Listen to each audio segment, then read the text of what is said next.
everybody, welcome to the Watch Pals. My name is Chris, and today we're going to talk about the movie Willow.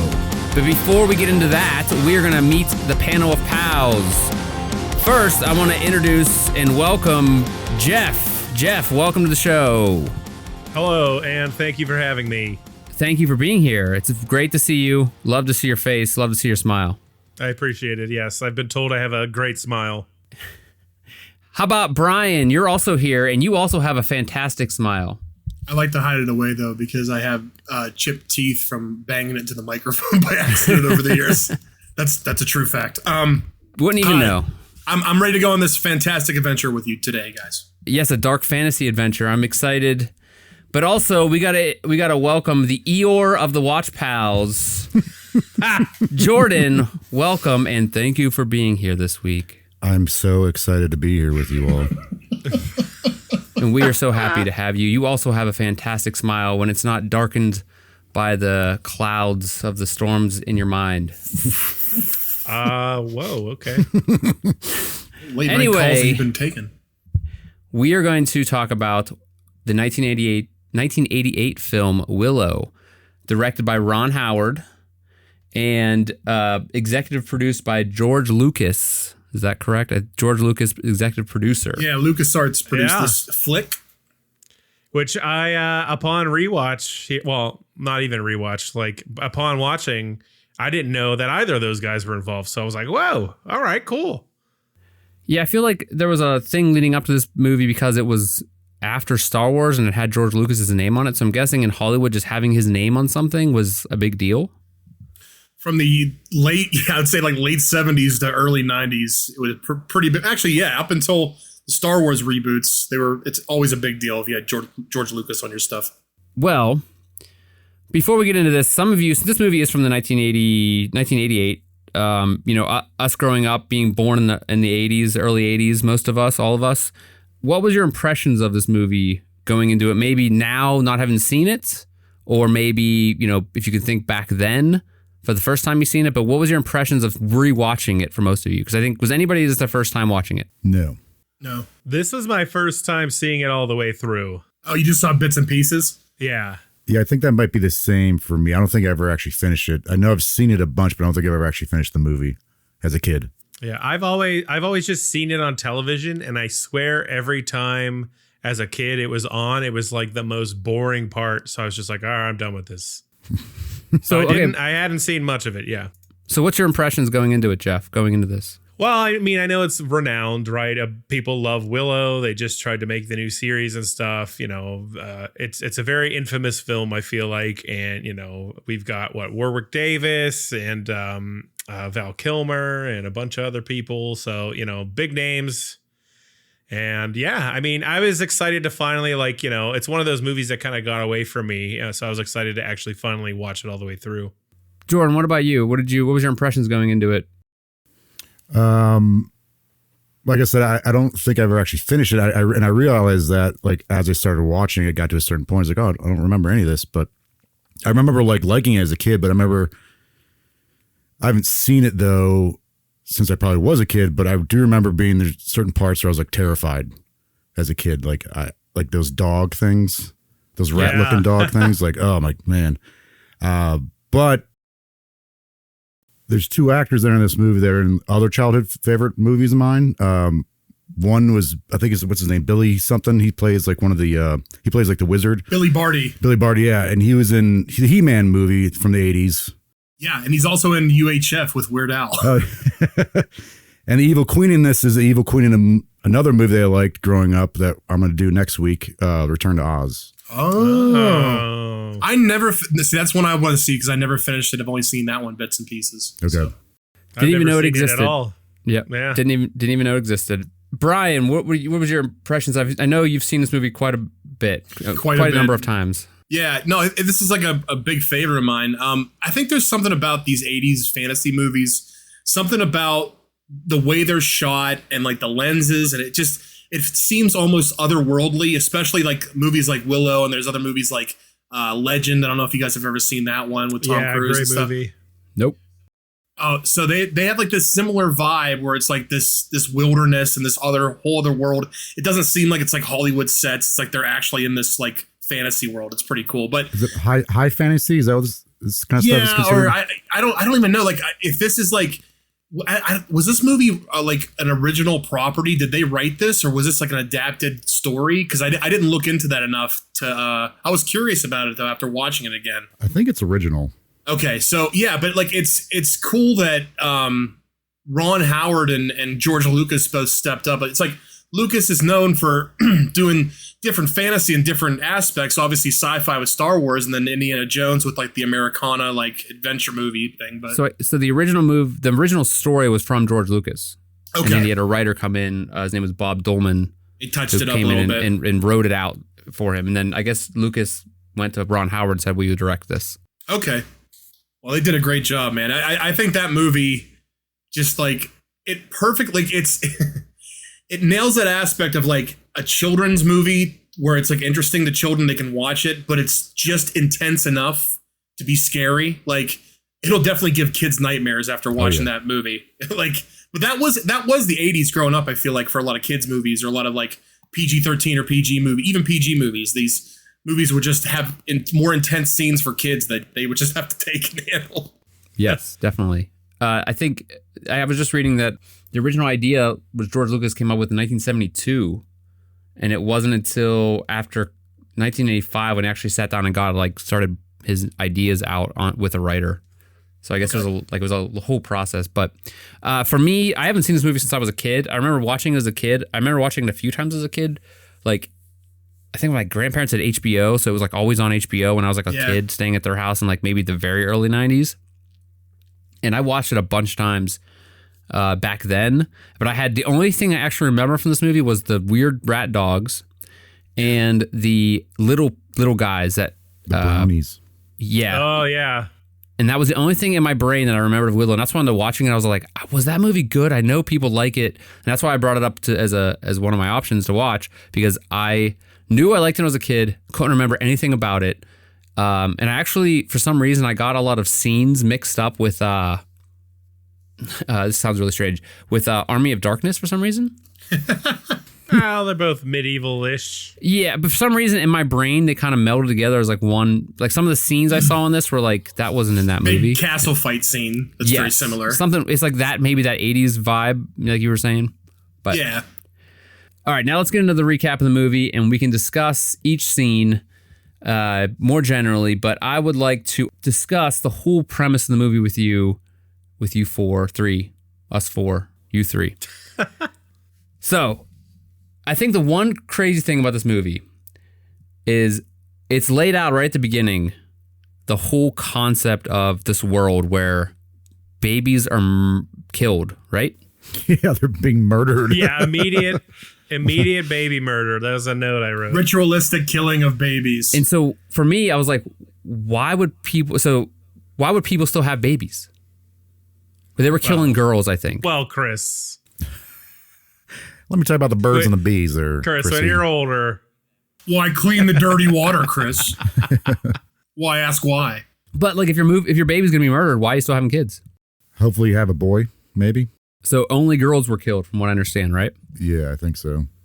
So Queen Bavmorda of Nockmaar learns from her seers, or learns of a prophecy that a child with a ruined birthmark will cause her downfall. And so that's the kind of opening movie, is this mother has this baby that is, she's giving birth, and that the queen comes down and basically is like, you need to murder this baby. But aren't they in like prison already? Like the moms are all in prison having they're these babies? they're in some kind of like dungeon. Yes, thank you. The, Dungeon. The pregnant dungeon. Yeah. And so Queen Bavmorda knows that this baby is going to be her downfall, or a baby is going to be her downfall. And so she becomes obsessed with finding and destroying all these children, or children's, to prevent this prophecy from happening. Which is crazy that they're like all of her followers are going along with it, because, I mean, anybody's a target at that point. But she, a child is born, just so happens at the beginning of the movie. A helper lady, one of the midwives they call it, smuggles the baby out of the castle and takes care of it for a little bit. Bavmorda comes down to the mother, asks where the baby is, and then finds out that the baby's gone. And so she sends out her troops to go find it.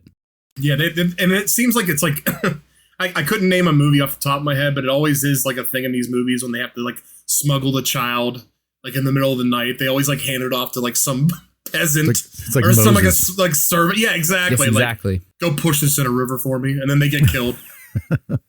Right. I think that's the big thing with this movie is like they really set out at the very beginning. Here's the whole the plot of the movie is this baby is important, and we're going to send it away. It's going to be always on the run. And as we go on, I'll talk more about how it compares to other movies because there's other movies that like kind of jump out at me. Yeah. Oh yeah, definitely. Baby chase. Yes. All right. So the midwife flees the castle. She seems to be like we fast forward a little bit where the baby's a little more grown up. And these Nockmaar hounds, these like rat hounds, which are terrifying, are chasing it. They have like this, they're really well, like, they're obviously practical effects, but I don't know how the hell they made them. If they made them like just dressed up real dogs. Yeah, that's totally what they did. So that what they did was they just put, if you look, I watched the 4K over the weekend. So they just took the top half of those costumes of like the rat dogs and just put them over like German shepherds. Yeah, they staple them to the dogs. Jeez. I would be surprised if they did that. I mean, it was then. 1988, man, but there's some standards. What makes them so terrifying is the way they're like not so animated, but the way they move and they're so like fast and straightforward and they make that sound. I was surprised, like, yeah, even if, however they set that up with the dogs, like how good they can move, like you're saying, like how fast they can move across the ground and everything. They can run back and forth and see everything, like not bump into anything. Although I didn't look close enough to see if that happened. They really like the way they just set them up and had every scene with them. They just made them so terrifying. Yeah, as like especially as a kid, and you're seeing this like holy crap. They're always gunning it. Yeah. Yes, they're always full force. They reminded me of like Neverending Story, like some of the like those that black wolf in Neverending Story, which is probably the Nothing. Yeah. Yes, Gamork. No. Was it the Gamork? Is that Gamork? Gamork is the wolf. The Nothing is like the force concept, evil force entity. Yeah, that was my like.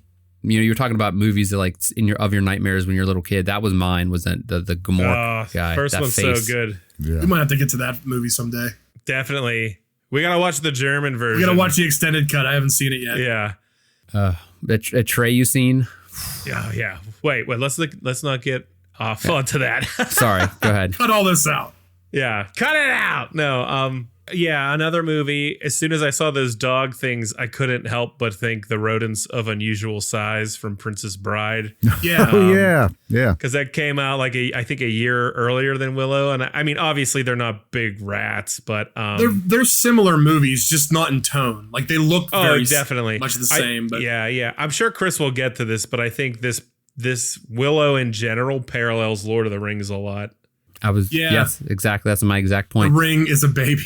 But also, I've never seen Princess Bride. But anyway. Oh my God. What? Put it on the list. So, as the wolves, the hounds are, chasing the midwife, she places the baby on a tuft of grass, sends it down the river, which automatically it's used so much in movies, especially back then. It's crazy. I mean, obviously, it goes back to like the biblical thing of like Moses and crap like that. But like, oh my God! Why would you send a little baby down a river on a tuft of grass? Sometimes it's your only option, man.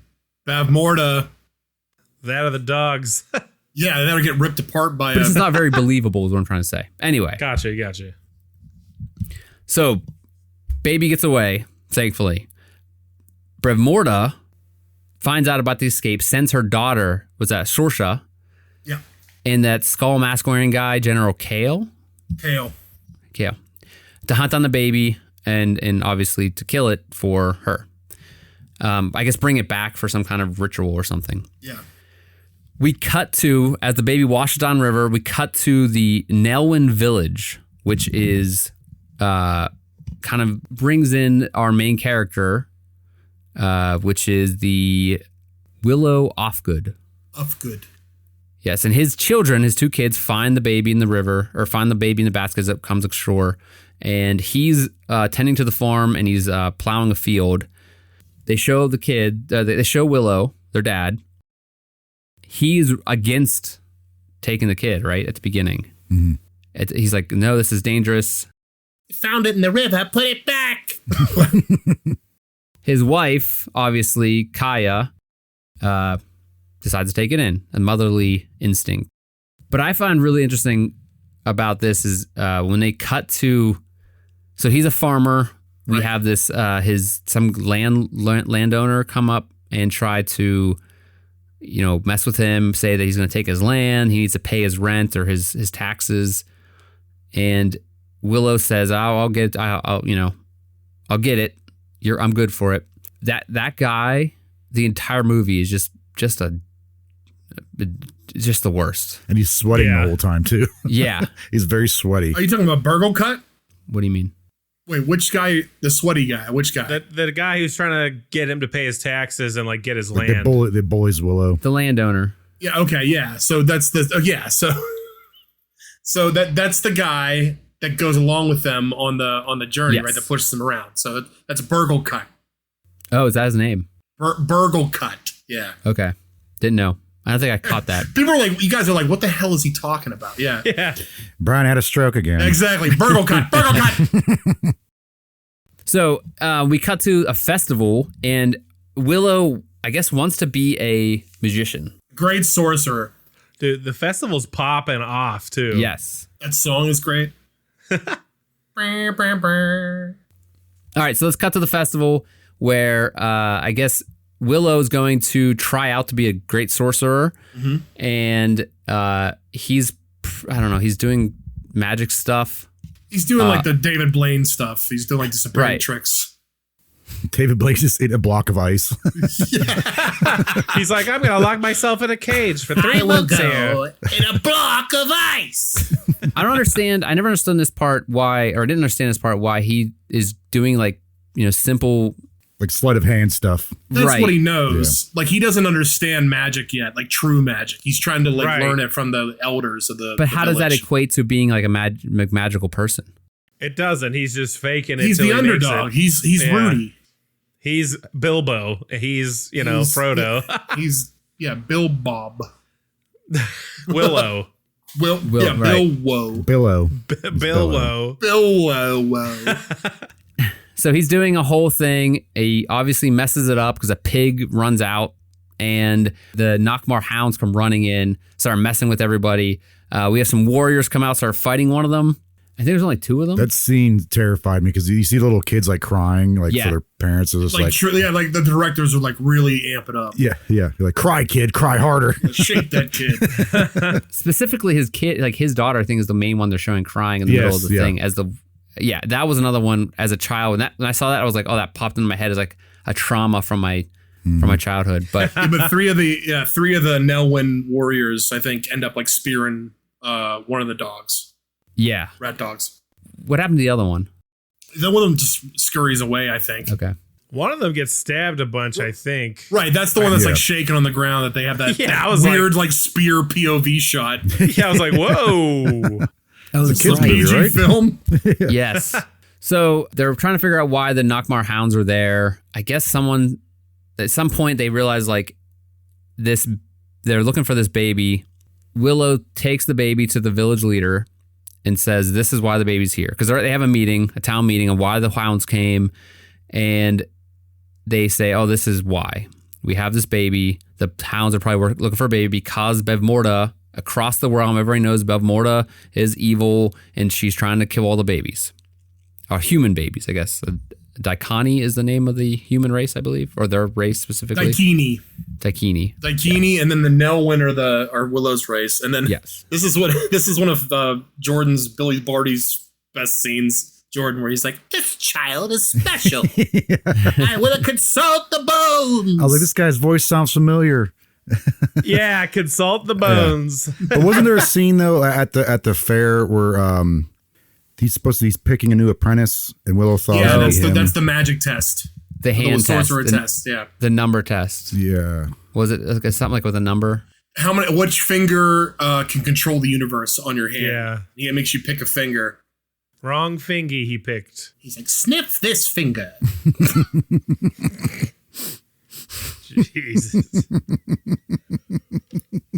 So That's before the hounds come, right? Yeah. Because it's still a happy scene.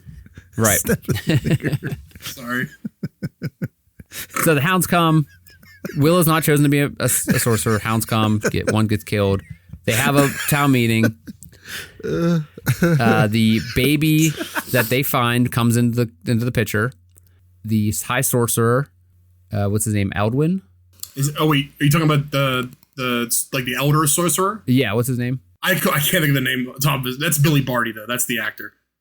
A guy that talks like this. His name is Eldwin, I believe, or High Eldwin. They're trying to talk about like the reason for the hound's attack. This baby comes into it. The town's looking for the baby. They want it returned to the Daikini family to keep it safe, to keep her safe, because he's noticed, as Brian said, that it's a magical baby or it's important or something like that. Right. Magical baby. Magical baby. There's a magic baby in the river tonight. So Willow decides that, High Eldwin says that Willow is her protector, or decrees that he's her protector. So he's going to be the one to return her. They're going to take her to the crossroads, which I think is an awesome scene. But before that, he has to get a group together. He has to build a fellowship. A fellowship, you say? Yes, and this is where the first thing that jumped out at me is like a Lord of the Rings reference. Yeah, I mean, you're hiding something. You have to take it somewhere. You form a group to do so. Someone's after it. I mean, yeah. Is that just like one of those things like every movie's about has 7 different plots? It's like that formula that they use in some like Hollywood writing. It's like, okay, A goes to B, but then C happens, but then C plus E. It just breaks it out in different formats. But yeah, basically it's like, okay, we have a ring. Let's just put a baby there now. Yeah, let's make this ring a baby. And also, isn't that wizard like kind of a crappy wizard? Like, there's a couple times he did magic that didn't like turn out very well. Oh, you mean Willow? No. Like the Eldwin. Eldwin. Yeah. Are you talking about the bird? Yeah. Ignore the bird. Follow the river. Yes. So the bird was supposed to take him to where the baby is from. Yeah, it's just to lead them. It basically to lead their adventure, to start off the direction. He throws like a magic rock that turns into a bird. It just takes off and flies off into the horizon. So, as he's building his fellowship, his friend Migosh, and he volunteers, and other warriors volunteer, but they're shot down. Vonkar. So you got Migosh. There's more people they don't name. So you got Migosh. What the hell is that guy's name? I'm about to call him Bulbasaur. Jesus Christ. Burglecut. And then Vonkar, which is the big warrior guy. He's got the spear. Little Jimmy, too. And little Jimmy with the wheels. Yep. They force, what's his name? What's that guy's name again? The big guy? Burglecut. They force him to go. He doesn't want to go.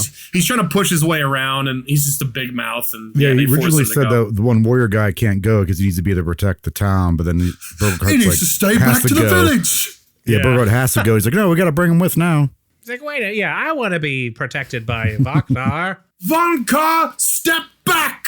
One of those warrior guys was in I don't know his name, but he's in Bad Santa. Oh yeah. Yep. Oh yeah, the main guy. It's a lot of small actors in movies you see throughout the years. They just are talented actors. They just get that guy, get this lady. But yeah, there's a lot of actors that pop up in this movie that you see throughout the years.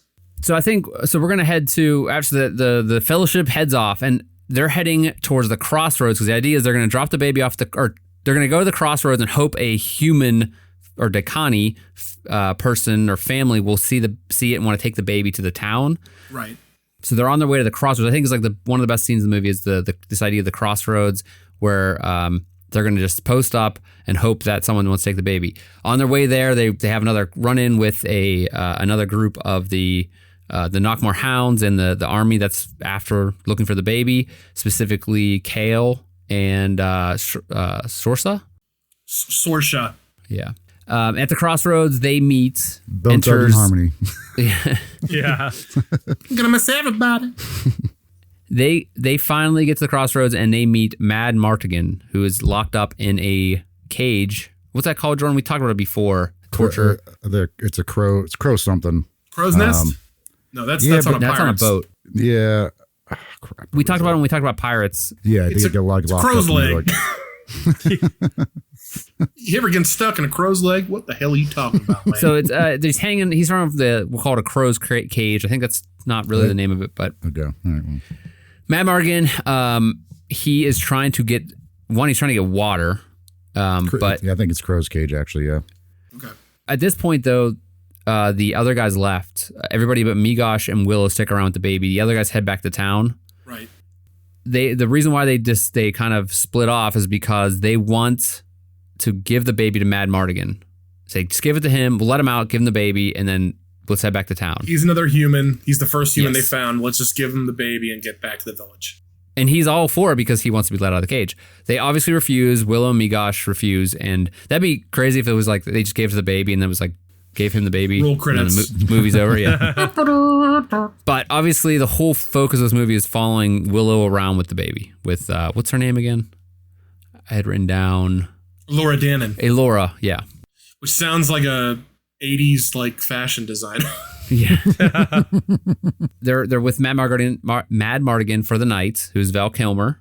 At this point, there's plenty of humans riding by on horses, and they're kind of setting up the concept of the world in this point of like you're trying to see the whole world, how it's laid out, where we have the Nockmaar and Bev Morda's army, and you have there's other parts. There's other factions out there that are warring against Bev Morda and her Nockmaar army.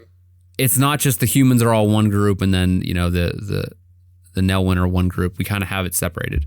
An army going off to fight the Nockmaar army is I think his name's Eric. Eric. Yeah, Eric, and he's obviously a friend of Mad Mardigan because they know each other, and Eric is leading an army to fight Bev Morda. I was just gonna say, Chris, they're a little conflicted, and they build upon this later because basically Eric doesn't trust. They're friends because they fought together, but Mad Mardigan is kind of a rogue. He never stood up for any faction or anybody. He fought for whoever, or he calls him at one point a thief because he just thinks that he'll just fight for whatever. He'll fight for himself and not stand up for anything, which comes up later in the movie. Right. There's no allegiance. Thank you. So when he first sees them there at the crossroads again, he pretty much leaves them to rot because he feels like he left them to do the same. Like he deserted him. I think it's really awesome, this whole scene where Mad Mardigan's just trying to get a drink of water, and every time he just can't. They finally, after I think a whole night, after the army goes by, they finally let Mad Mardigan out. They reluctantly give Laura over to him to take care of, deliver to a Daikini family, and they head off back home. Obviously, Willow's not okay with this. Migosh is not okay with it, but it's the best option they have because I don't know what I guess I would say something about the Nelwyn place in that world as they're looked down upon, or maybe they're not trusted in any way. They just kind of like live in their own space, I think. Yeah, right. Like they definitely are looked down upon because there's the term. Oh yeah, yeah. They come a terrible name. Yes. Yeah, it's like the slur. Yeah. Out of the way, Peck. Oh, that's right. All right. So they're heading on their way home, and this cuts to the best part of the movie, I think, whenever they introduce the brownies, and he's riding a hawk carrying a Laura that he stole from Mad Mardigan. Yeah. Immediately. Right. How does that happen? Yeah, Mad Mardigan I think he was like immediately loses the baby. Oh no, he says, I think he does say, he goes, I stole it from that Daikini when he was taking a pee-pee. This is the scene that really is in my brain so they pursue the baby, obviously, and they get caught by the brownies, by a whole group of them. And the brownies, for those who don't know, are these little itty guys that are maybe, a few inches tall. Yeah. I think they're based off of like, what was it, like, I remember I looked this up, like some Scottish folklore kind of thing. Okay. Like they're actual, like, there's like myths of them, but they speak like French. Gulliver's Travels kind of thing. Yeah. Where they'll just like tie you down. But they look like humans other than they're super small. And that one guy is pretty famous, Kevin Pollak. Pollak. Yeah. I was like, wait a minute, that's that guy. They pitched up his voice a little bit, but yeah. Oh yeah. But I mean, they've got like all kinds of like face paint on and Face stuff. paint and everything, yeah. And they serve as the comedic relief in some cases of this entire movie. The rest of the movie. As does Val Kilmer. Yeah, there's some good comedy. Like the way they do it is funny. And apparently that role is who he plays, right? I guess he came back in the new series, which I haven't seen at all, but that was interesting to me. Can't even watch it now. Yeah, they took it off. They take it down? They took it off, yeah. But we'll go into this a little later, but I'd read the whole backstory on that whole thing, and it sounded awesome, other than it's like, this is going to be too expensive to ever make. But anyway, so the brownies have an encounter with Willow and Migosh. They capture them, basically tie him down. And I think that's the scene in my brain as a child. I think back on movies in my childhood. That's the scene, is whenever they're tied down and the brownies are like pulling them along, like dragging them. It's like exactly Gulliver's Travels scene, right? Though. But it's funny because it's happening to little people by even littler people. It's like this weird juxtaposition. I've never even thought of that. Yeah, it's amazing. The brownies capture the two, and a queen, Cilantro. Queen Cilantro. Queen Delicious. extra cilantro with your chorizo. I think it's Cherlindria, something like that. Explains that the baby is Laura Dannon, and she's the princess of the Tir Asleen. The lady comes as like a ghostly kind of right, like a bright light thing. She's otherworldly. Yeah. Oh, you could say a wisp. Yes. Oh. Wisp. She pushes all tells the brownies to let him go, obviously, and says that who Alora is and how important she is, and she's the one that's destined to defeat the Baborna as a baby. So at this point, she tells Willow that he needs to help her find another sorceress named Finrazel. So this other sorceress or enchantress, they call her, give her this wand. He gives Willow a wand, says, give this to this other sorceress, and she will help you protect Alora in this confrontation with Morda. Migosh is sent home. Willow continues the journey by himself, but he takes the two brownies with him. Roll and Frangine. No idea on the name, so if you nailed them, Roll sure. is one, ROOL, but I don't remember the other one. Fanzine, yeah. Roll and Francine. At this point, we got set off on our final quest, or we're what the whole point of the movie is. They kind of lay it out that she's gonna be the savior of all the people. Now she's super important, and Willow is her protector to get her there. At this point in the movie, what are you guys thinking? And Jordan, I'll go to you first. What are you thinking? The story's getting laid out in front of you. This is kind of like, hey, this is the baby. This is what's going to happen. She's important. The chosen one. Right. What are you thinking as far as the rest of the movie? Are you thinking it's pretty much buttoned up? What do you think is going to happen? Of course not. And I think the idea of this, they're supposed to find this this wizard lady who's going to save the day. Like, I don't think that's like, clearly like that's what they want you to think, but like it wouldn't be called Willow if it wasn't Willow ends up like kind of saving the day in the end, you know? Yeah. But it's not long after this. I don't remember any other movies. That's what I'm thinking when I was younger. I don't think I ever actually finished it. Okay. So as soon as they leave here and they go to that like I know you're going to that like beach, right, to go to that island. I was like, oh, I don't remember any of this. So I don't think I ever actually got past this part as a kid, because that whole like brownie scene kind of creeped me out too, when they're like shooting the little arrows at him and like they pin him down. I'm like, no, I don't like this. These little brownie things, they no, change the channel. They speak French. I don't like them. They sound French. So Brian, what do you think of the story so far as it relates to this? Like, okay, you have the final quest. Here's the final steps for your quest. I just like, it's funny how these movies, when you watch them as a kid and watch them now, or even like revisit them later, there are things you remember as a child, but maybe you don't pick up on plot points until you rewatch it as an adult, you know, and that can be through either plot points, that could be either through like certain lines of dialogue that you didn't hear before, that kind of thing. So, yeah, no, like the whole thing of like the wand being a important part of what's going to happen later, that didn't even occur to me as a child. I thought you just gave him that wand as like, here's the wand. It's like this is your sorcerer wand now. So, right. but it was like a major plot point. So again, that's something that I didn't know until rewatching this again, and it just reoccurred to me. So, and the reason I'm asking you guys this, and Jeff, I'm going to go to you next, because like I this is like the point where the movie kind of like expands out, and this is like the whole first part. I think was something I really remember as a kid. I think Jordan, you just mentioned this, like you remember the whole first part, and then it explodes out into like this other stuff. Is all these other scenes kind of pop in now? They're starting to like firing off one after another. Jeff, what did you think about at this point in the movie? What are you thinking as it's continuing? I mean, I'm thinking that Ron Howard is a big fan of Lord of the Rings at this point. Yeah. I know we've said it, but or George Lucas, I guess. Yeah, the parallels. Oh yeah, George Lucas. The parallels are just, we've got our Strider in Mad Mardigan. We've got our hobbits in Willow and Megoth. We've got, the ring is the baby. We've got the quest. It definitely differentiates, but like the main part is so similar. It's impossible for me not to think. But then I'm also getting vibes of like Conan and Princess Bride and Neverending Story. So it's like all these really awesome 80s movies. And plus Lord of the Rings.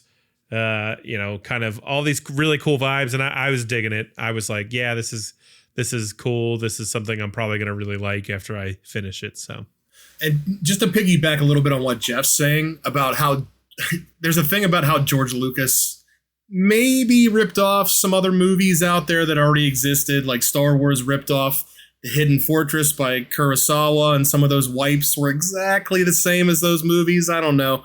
But so it really wouldn't surprise me if he took a look at Lord of the Rings and went, yeah, I can do something with this. Okay.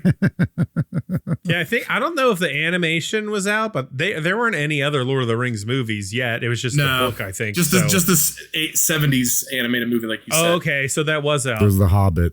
That was like rotoscopes too. It was so sick. And there was a Lord of the Rings one too. There was a Lord of the Rings, yeah.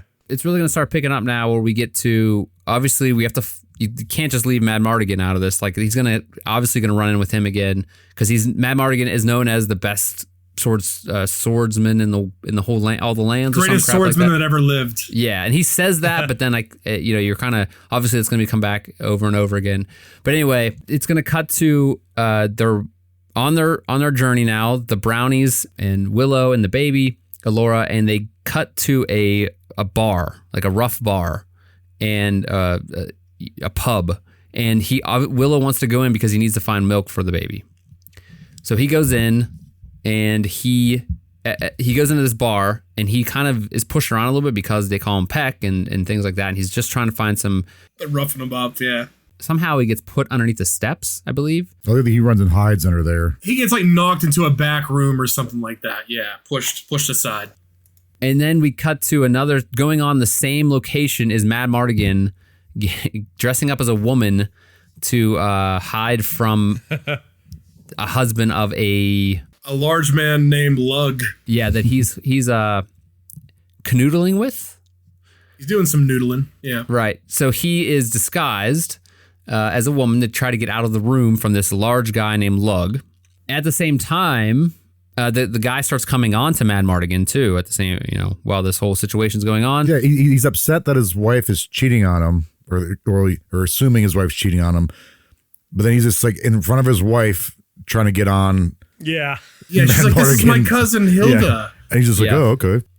But then Sorsha and Kale's army arrive, and they start, they're trying to search all the people for a baby. I think that's why Willow hides, right? Is because of the army show up. Yeah. And Kale, I believe it's Kale or Sorsha, grabs Mad Mardigan. He is trying to stay disguised as a woman. He gets found out, and Lug finds out, and then he freaks out. Not a woman! A battle ensues between the Nockmer army and Mad Mardigan and Lug and all the people in the bar. It's a big bar fight. Big scuffle. Yes. Mad Mardigan gets, I think they jump on all of them jump onto a cart, horse-drawn buggy. They're going down the road. Now it jumps into like a scene with a fight on a buggy. Other Nockmer army buggies come up, and Mad Mardigan starts taking them out. The brownies are helping. It's a whole big action sequence. The baby's underneath it, I believe, like in some kind of safety spot underneath the whole time while this is going on. Yeah, the one brownie's drunk. Yeah, because he fell in like a vat of like beer. Oh yeah, that's right. Beer. The barrels that are on the cart get knocked free because the brownies like are helping in the fight. That's the only way they could help, I guess. Yeah. But pretty awesome scene. I like the whole action sequence they had. It kind of sets up again Mad Mardigan as some really bad guy fighter. And what happens is they get through that. They get to that whole scene. Willow gets upset at Mad Mardigan for being so reckless with the baby on board. I was just going to say, I'll help you out. So at this point, they're about to hit the island with Finn Rizal with Mad Mardigan. But there's a whole scene there why Mad Mardigan decides to help him. They have a little discussion about like what he stands for. Like it's like a really quick one. They're at the waterfall. Oh, he goes. Gives the baby he goes. something. Where you going? He gives him Blackroot. So yes, he gives the baby Blackroot and says, "Which way are you guys going?" And he goes that way, and he goes, "Oh no, that's the way I'm going." All right. This is an important scene because you kind of see how Mad Mardigan's starting to fall for the baby. You're starting to have a relationship with the baby, and that he doesn't want Allura to go off with just Willow. I need to bring this up so I don't forget it. But at this point, after the battle, I noticed a Wilhelm scream. Oh yeah. Yep. There's like 5 of them in this, man. I was like, They there's drop a another lot. one. There's a lot in Another Indiana one. Jones, too. Yeah. I love that that's still going to this day, but I felt it was worth mentioning. We should mark this as a Wilhelm approved Wilhelm approved Scream movie. Wilhelm. So they go to Finn Rizal's prison. Mad Mardigan takes off though. Yeah, because they were going the same way, and he said, "This is where we part ways." Right, but then Willow why would Willow put the baby down next to the lake and then go get on a boat to go to a different, like, to the island? Just take the baby with him. He's a dumbass.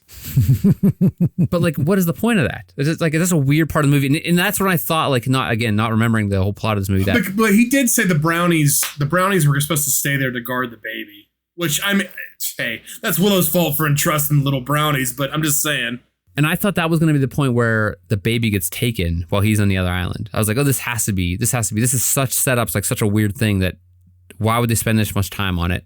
But no, he goes to the little island, which is the prison for Finn Rizal, who is a rat, I believe, a possum. A possum. Yeah, and he uses the wand he was given to restore Finn Rizal to her original the human form. Right. They don't really say what she did to be in that position or that form, but I mean, they do eventually. Do they? I don't think I remember. She fought the bad lady, what's her name? The main villain. Morda. And she turned her into that. Okay. Fight. Yes. We go back to the mainland. Nockmaar army shows up. Do they show up at this point? Just so I have a little gap in my thing. Because they grabbed Val Kilmer on the way, and they think one of the brownies says, "I knew you were a traitor," but they drop a line really quick in there. You have to hear. He says something like, "I didn't know where they were," or something like that. It's like really fast before he gets kicked off the horse by one of the Nockmaar guys. So he did not betray them. They just ran into where where Willow and the guys were, basically. You know, this is when they get tied up and they get dragged, and he puts them on his. Yeah, they go up to the snow camp at this point in the mountains. Yeah, back to the Nockmaar like castle or whatever where Bedmore is. They're on their way. They're traveling back, and they show again Mad Mardigan. They show there's a human side where he like helps Willow because Willow can't keep up with the whole thing because they're being dragged by ropes, by horses and things like that, and so he helps, like carries them on his shoulders. At the same time, they end up at this town. The brownies at some point dose Mad Mardigan with love potion. The dust of broken hearts. Yeah. The brownies are kind of like, they hang out with the fairies. So I think that they just had that from the fairies, or they just happened to have it. So the dust of broken hearts is basically just little pixie dust that makes you get lovey-dovey for like a couple hours. And you like love the first thing you fall in sight, like the love at first sight, basically. Yeah, So- the brownies like the cats, I think, right? Right, the brownies back at the pub when everybody was fighting, the drunk brownie got hit himself with the dust and fell in love with the cat before the cat That's right. swatted him. Right. So So now self-dusting. yeah, the brownies try to break out Val Kilmer and Willow and everybody. And the brownie is trying to use his spear to get the lock. Val Kilmer grabs the little spear. He goes, "Give me that. I'll get it." Hits him with the pixie dust and gets them all lovey-dovey. And go ahead. You can take it from there. So he gets hit by the dust. They get out. At the same time, Willow's trying to do the spell. He learns a spell to transform Finn Rizal, and he's trying to do it like cast it again, but she gets turned into something else. He keeps on turning into different animals. Yeah, I think it's a bird this time. he has a crow. The first time Yeah. he turns into a crow. They go into Shorsa's camp or her like hut, Or tent. her tent, thank you, to get the baby, get Allura. He also has this love potion. He sees Sorsa and then kind of like falls in love with her. And then they're all like, "Stop it! Stop what you're doing!" Like the brownies are trying to get him to stop going after her and He can't get the help baby. himself. He's like spouting poetry to her. They got married in real life. What? Did they really after the movie? Yeah. Oh, it worked. The dust of broken hearts. Sorsa wakes up, catches him. She kind of like does this weird thing where she kind of falls for him almost. Like she's gonna kill him, but then she doesn't. And they kind of have this Taken moment. by his words, yeah. Right. He keeps on saying these things. She's like, "Stop it, stop it." They escape and go to this town where they find the remains of Ark's army, who was defeated by Bev Morta's forces. Yeah, so they escape the tent. They get on a little snowboarding shield scene. Yeah. It's after Which is this. amazing. And if you watch the movie, by the way, and I spotted this, there's a mannequin of Willow on those snowboarding scenes, and he is dead as a board, dude. So Yes. Yeah. please pause that and watch that. Was that before or after this? That's after? So that's after they escape the tent and they start to cruise down the hill and Okay, so that's toward how the they get next away. village and meet up with Eric's army, like you said. Okay, I thought it was switched. So they find Eric's army. They're hiding out in this village. The Knockmore army is has taken over this village. Eric's army's there. They find them. They're hiding out from the Knockmore army. Matt Mardigan comes into contact with Sorsa again, takes her hostage, and he flees with her on a horse. They're heading off like into the mountains, and Willow and his team arrives in Ter Asleen, which is a kind of castle. That's the way Finn Rizal says it. Is Migosh gone at this point? Yes. Migosh is like back in the village. That dude's drinking a brew. He left before they got to the pub. That's right. That's right. Yeah, he's much worse than Sam. So there you go. He fell in a hole on the way back to the village. Yeah. He's gone. He's the exact opposite of Sam to Frodo. He's Migosh to Willow. You don't want a Migosh. Fuzzy eyebrows. Okay, so they escape the town that they were in.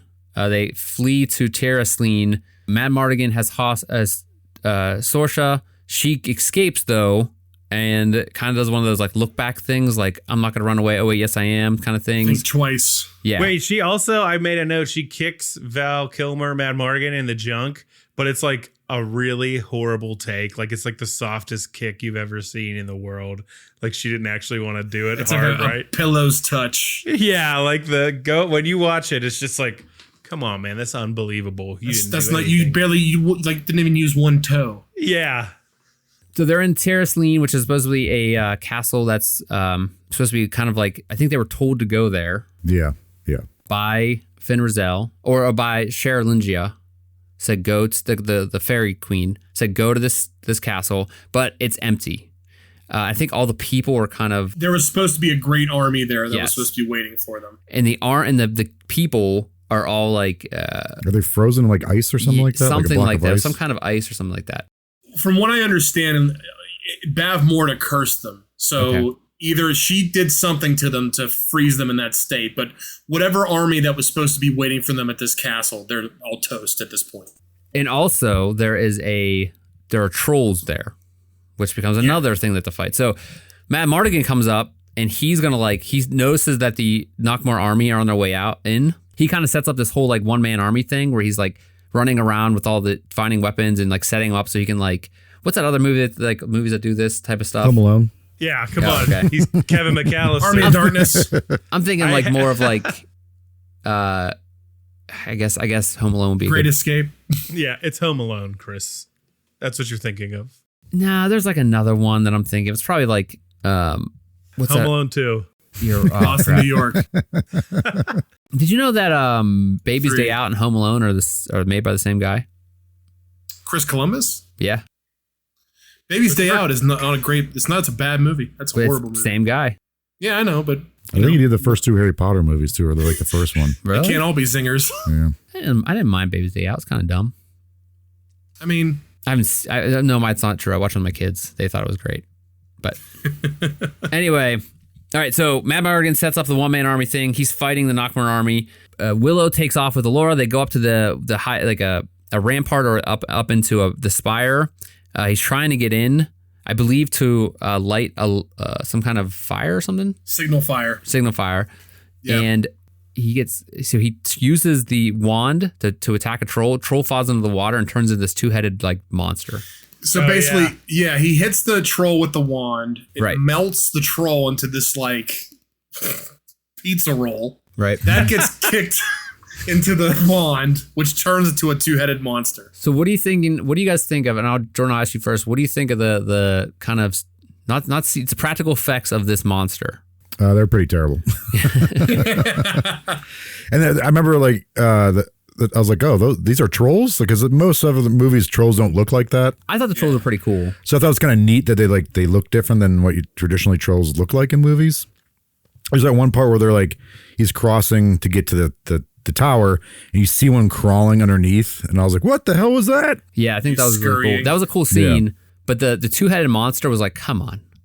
Jeff, what did you think of the 2-headed monster? I liked the 2-headed monster. It just, it puts a timestamp on the film, and you're like, yep, this is.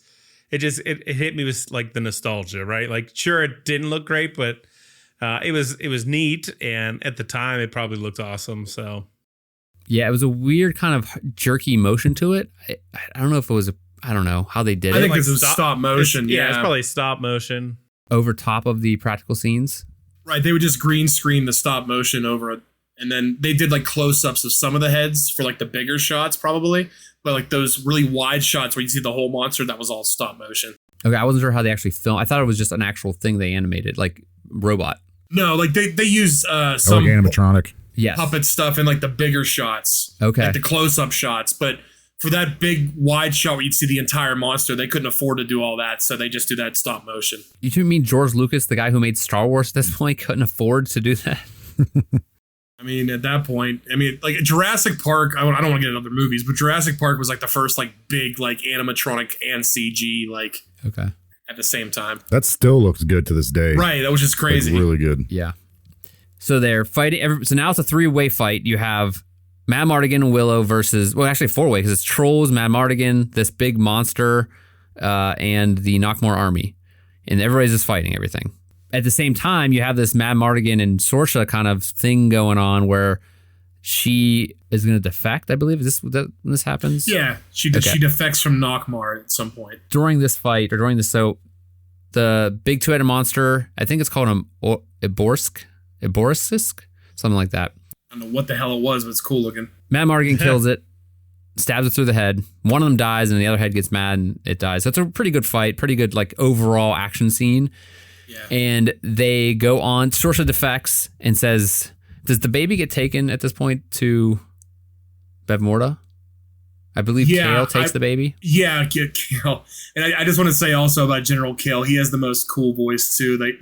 All that guy does is yell when he's not reporting to Bevmorda. He's like, "Bring me the child! Search for the child!" That's all he does. So they go. He takes the baby. Obviously, now they have to go to the Knockmore Castle. They have, the information. They have Saoirse, and it's not really clear. Obviously, other than her love for Mad Mardigan, it's not really clear why she defects. I guess like through the whole movie, they have little scenes of her getting slapped by her mom, being like, "Hey, knock it off," or "Hey, you could do pushed better." Around. Yeah, and like so, I guess that's kind of feeding into this whole thing of why she defects, with Mad Mardigan being like the thing that pushes her over. But I still think it's silly to have this like love scene in the middle of this movie, but whatever. It could have been stuff cut out for pacing reasons too. There could have been like whole deleted scenes about the backstory of like her and her mother, but it could have just been for runtime. So who knows? Release the Howard cut. Release the Sorsha cut. Yeah. So they go to the Knockmore army, the Knockmore castle. Bevmorda is preparing to banish Allura and kind of cement her place as the most powerful, ruler of the world. Willow's army and his party meets up with Eric's army, and they arrive at Bevmorda's castle, or the Knockmore castle. Bevmorda, which I think is one of the craziest scenes in the entire movie, like one of those things where, when we talk about like movies being written, they have the thing where writers always say like you have to have a hero and then you have to like punch him in the gut just to make it interesting. The stick it to him scene. Yeah. Yeah. Where like, you're like, oh, like she's too powerful for them. Well, how are they going to handle this? And especially back in the 80s, I would think it's like one of those, again, he's just doing the Star Wars thing again though, but still really well done because all she does is stand up there and say one thing and they all turn into pigs. Yeah. You're all pigs. What do you guys think of the scene? And Brian, you go first. I was going to say, you just talking about practical effects. This scene has the practical effects you're looking for as far as like facial stuff, because this is like the nightmare fuel as a kid that you need in this movie. There's some other intense scenes in this movie coming up, but if you're looking for the most intense scene of this film, this is it, kids. Get ready. Buckle up. Buckle up, buckaroos. Jordan, what'd you think of this scene? You mean that battle scene? No, when they turn into all pigs. That was terrifying. You're all pigs. I don't think I saw that as a kid, because if I did, I definitely would not have finished the movie at this point, because it's so horrifying to watch. I'm going to bed. Jordan, go to bed now. Turn it off, go to bed, brush your teeth. It's one of those things where they're like, oh, the movie's over. She's like, oink, oink, oink, oink, Jordan, oink, oink. What is the word she says? Pigs. You're all pigs. Yeah. Jeff, what did you think of this scene, whether now or back when you were a kid? I don't think I ever saw this scene as a kid, so I can't weigh in there. But as an adult, it was sweet, man. I mean, she basically polymorphed him, like, get turned into pigs. Now you're out of here. Like, and it also sets her up, like you said, to be very powerful. So it's like, oh dang, like she just did this, no problem. And I think it's interesting because, like, how are they going to handle this? Like in the movie, like how are they going to finish the story out? How are they actually going to win if they're all pigs? But you cut to Willow and Finn Rizal. She tells him how to basically protect them from this spell. He casts a spell and he protects himself. Rizal is then turned back into human form by Willow. Finally, he breaks Bevmorda's spell, or he turns her back into human. She's able to break Bevmorda's spell and turn them all back into humans. This leads to like a final battle scenario where she's getting ready to, banish Allura.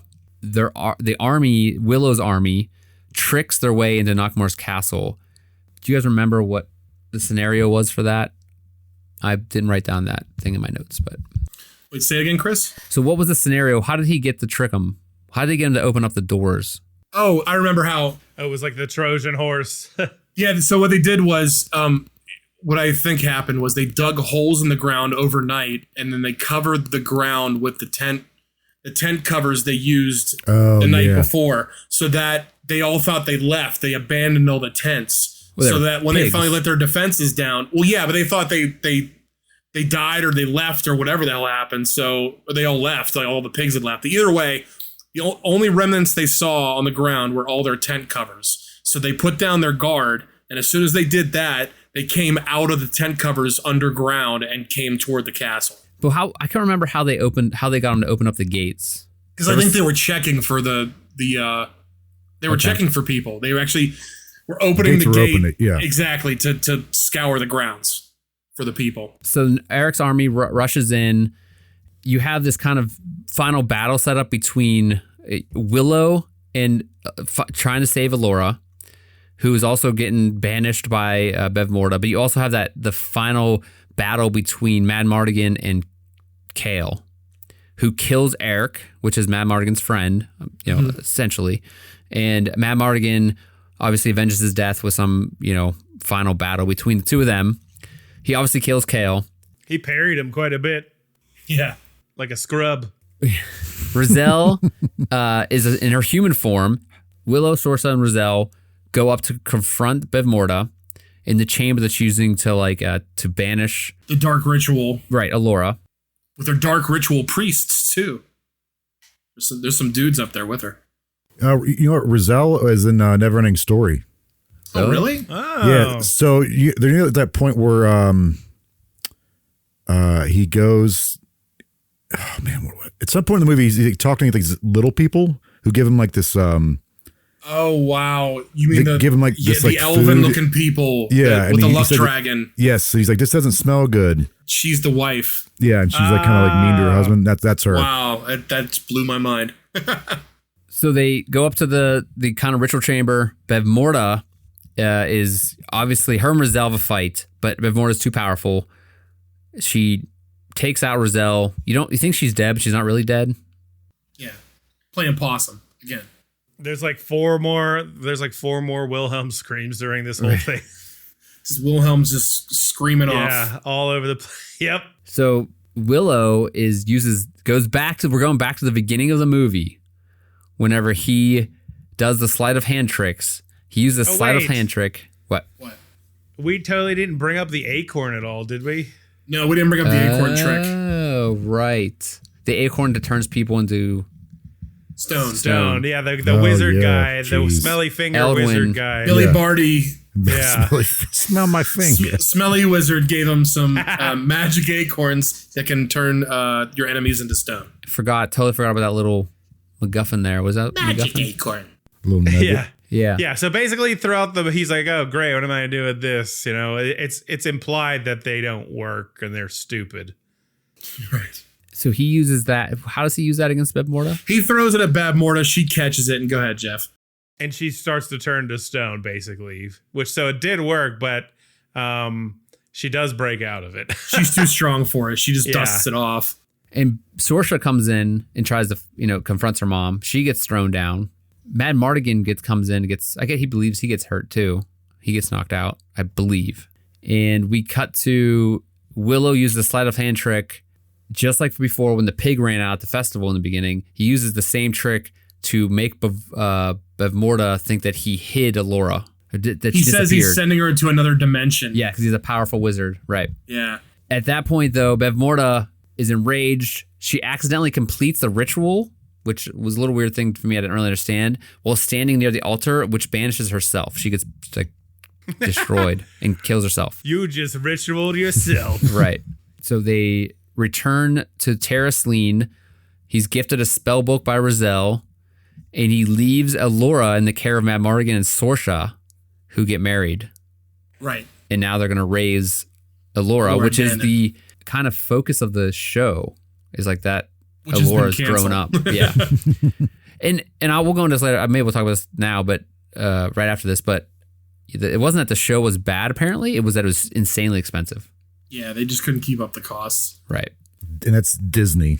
Like Disney couldn't keep up the costs. When you read what they were doing, it was like, oh, if we do this, we're going to be in it for the long haul. Oh, man. And it's going to be insanely expensive. Because it's super intricate what the whole story is about. But anyway, Willow's gifted a spell book. He leaves Allura, turns home to his village, sees his wife, sees his kids, and he's a powerful wizard now, and that's the end of the movie. Celebrate. Yep. Did we mention when Finn got turned back into a human and she was like, oh no, I'm old now. Like she had been an animal for a while too. Yeah. That was like, whoa, that's brutal. She's like, it's been a long time, and now she's an old lady.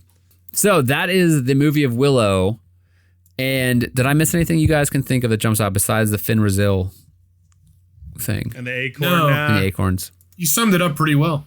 Yeah. Good summary. Thanks. Let's go into our what we feel about the movie, how we our kind of thoughts on it. And who wants to go first? Jordan, you want to go first? No. Okay, Jeff, you want to go first? Nah. Brian, how about you? You want to go first? I guess. Thanks. Thank you, Brian. Thank you for stepping up. What do you think Not a of the movie problem. Willow? This is one of my favorite movies as a child growing up, and even watching it now. It's one of those movies that still holds up today. Like it has, like, obviously you can see its flaws visually, like you can tell it's an 80s movie and things like that. But the story, the writing, the characters, the actors, like they all play it legitimately enough to where it puts you in that kind of mindset of that world they're trying to put you in. So again, it just may be a ripoff of Lord of the Rings, like the Fellowship of the Ring. But if it is, it's a very good one. So I think it's a great movie. Thank you, Brian. How about Jeff? Will you go first next? Or do you want to go next, please? Will you go first, second, next? I'll go first, second. Second, next. You go first, second, next. So yeah. I'm a sucker for anything like fantasy. It's just my wheelhouse, man. I just love all that stuff. So yeah, this movie was sweet. It makes me regret that I hadn't actually seen it all the way through up until right now. It was just like a classic 80s film. It had a little bit of everything, and I thought it was really cool to having seen the sequel to this. Seeing the origin of the leprechaun was cool. So Chris is puzzled. Right. I can see that he didn't quite understand this. Nope. So Warwick Davis is the leprechaun in the horror movies. The original movie. Never saw the movies, but that I was just a about. joke. That was just a joke. I was Great making. joke, very funny. Har har. I mean, it kind of works though, right? Like this is how the leprechaun got his powers, guys. Oh, I didn't know he had powers. The leprechaun, yeah, he's a turd. He's sweet though. Don't mess with his gold. Is it like how the Gremlins got their powers? Oh, you mean like in the second one? They turned that gremlin into a spider. The lady Gremlin? oh yeah, Oh, sexy gremlin. Oh wow, that's got to be one we watch. It excites me. Lady Gremlin excites me. Jordan, what did you think of Willow? Yeah, like Jeff said, I'm kind of bummed I didn't finish it as a kid. I understand why, because there's like scary parts, and I was like, I can't finish this. And actually, when I started watching it again, I didn't realize at some point, since I've had Disney Plus, since Willow's been on there, I had started watching it again. Like I already said, I was like 20 something minutes in the movie, but again, I didn't finish it. I don't know why. I think I started watching it again because I don't know if you guys saw this. There's a documentary about Val Kilmer called Val. Yeah, it's great. And his son does like the narration. His son sounds exactly like him. And I was like, a big part of it, is him, being in Willow. And I was like, oh my God, I love that movie as a kid. I'm going to rewatch that. And I just didn't finish it again. So I'm glad I finally got to finish it. And I think it's great. I think it still holds up. Even though some of the practical stuff's a little goofy, but it's a sign of the time, 80s. I just love those 80 movies. They're fantasy ones just because even though they're like PG, they're geared towards kids. There's some very non-PG things in those, like, violence and stuff like that. Just thought it was kind of neat that as kids we're allowed to watch that. Censoring us now. Yeah. But no, yeah, as a whole, I like Jeff. I like these high fantasy types of movies and shows where magic is involved, where there's like a whole new kind of world that you've never really seen before.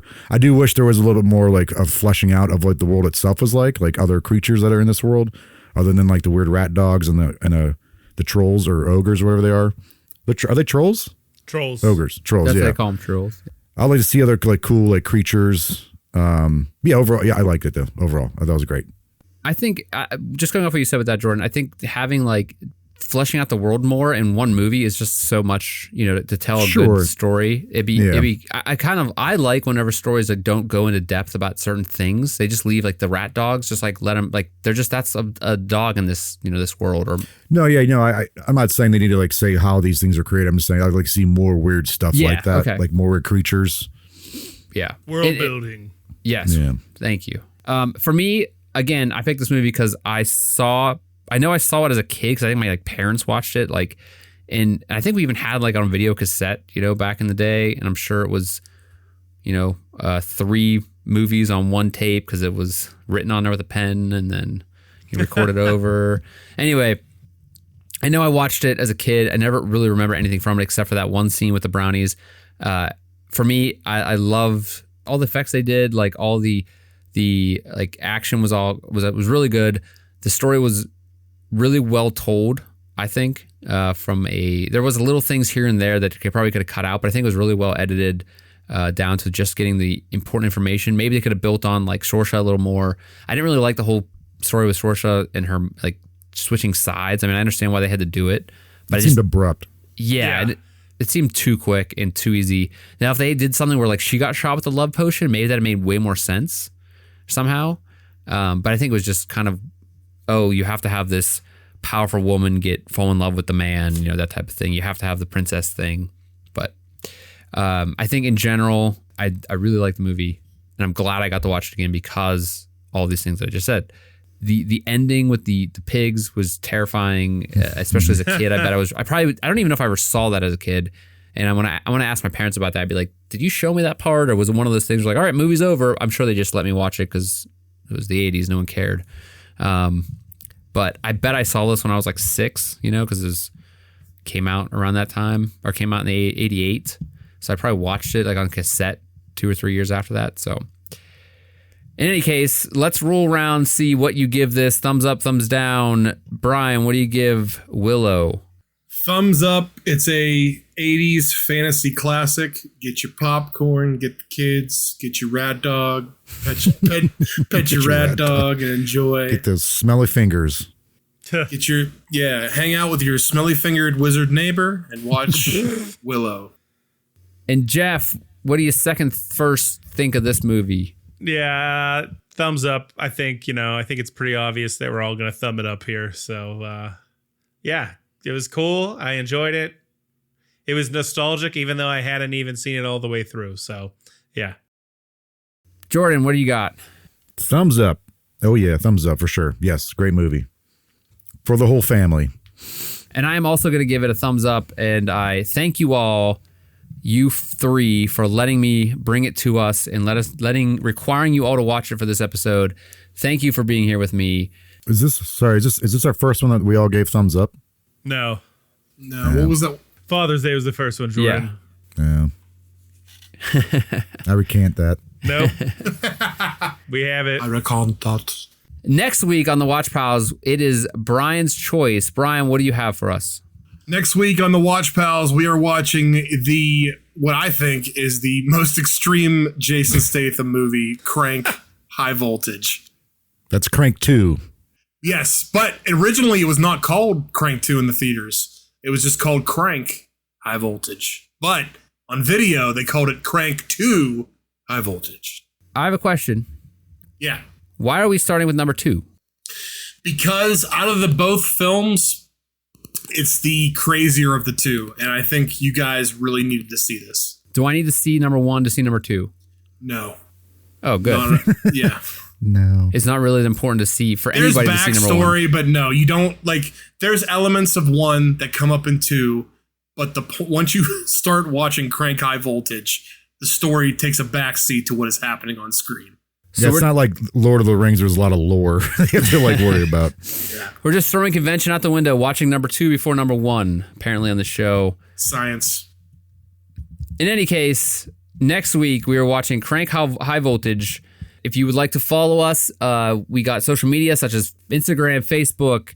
You can find us on any podcast platform of your choice. And we have a website. If you would like to find direct links, go to the show notes or go to watchpals.show.